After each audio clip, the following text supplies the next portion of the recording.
ವೇತನ ಹೆಚ್ಚಳ, ಕರ್ತವ್ಯದ ಸಂದರ್ಭದಲ್ಲಿ ಆರೋಗ್ಯ ಸುರಕ್ಷಾ ವ್ಯವಸ್ಥೆ ಮುಂತಾದ ಬೇಡಿಕೆಗಳನ್ನು ಮುಂದಿಟ್ಟು ಬಿಪಿಸಿಎಲ್ ಅಡುಗೆ ಅನಿಲ ಸಿಲಿಂಡರ್ ಸಾಗಿಸುವ ಲಾರಿ ಚಾಲಕರು ಭಾರತ್ ಗ್ಯಾಸ್ ಲಾರಿ ಚಾಲಕರ ಸಂಘದ ನೇತೃತ್ವದಲ್ಲಿ ಬೈಕಂಪಾಡಿ ಕೈಗಾರಿಕಾ ವಲಯದಲ್ಲಿರುವ ಬಿಪಿಸಿಎಲ್ ಘಟಕದ ಮುಂಭಾಗದಲ್ಲಿ ಧರಣಿ ಸತ್ಯಾಗ್ರಹವನ್ನು ನಡೆಸಿದರು.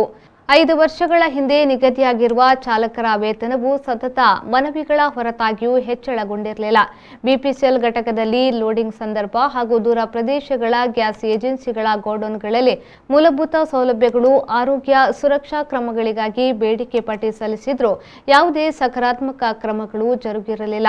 ಈ ಹಿನ್ನೆಲೆಯಲ್ಲಿ ಇಂದು ಲಾರಿ ಚಾಲಕರು ಬೈಕಂಪಾಡಿಯ ಬಿಪಿಸಿಎಲ್ ಘಟಕದ ಪ್ರಧಾನ ದ್ವಾರದ ಮುಂಭಾಗದಲ್ಲಿ ಧರಣಿಯನ್ನ ನಡೆಸಿ ಕಂಪನಿಯ ಅಧಿಕಾರಿಗಳಿಗೆ ಬೇಡಿಕೆ ಪಟ್ಟಿ ಸಲ್ಲಿಸಿದ್ರು.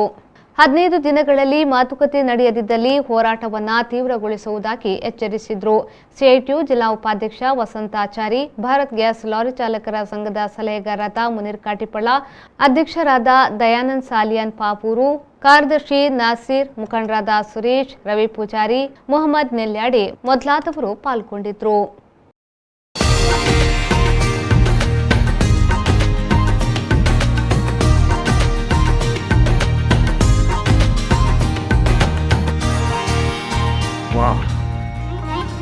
ಅಪ್ಪ, ಇನ್ನಾದ್ರೂ ಸಂಭ್ರಮಿಸಬಹುದಲ್ವಾ? ಇನ್ನು ಸಂಭ್ರಮಿಸಲು ಕಾಯ್ಬೇಕಾಗಿಲ್ಲ. ಯಾಕಂದ್ರೆ ನಿಮ್ಮ ಉಡುಗೆ ನಮ್ಮ ತಲೆಮಾರಿನ ಆಯ್ಕೆ.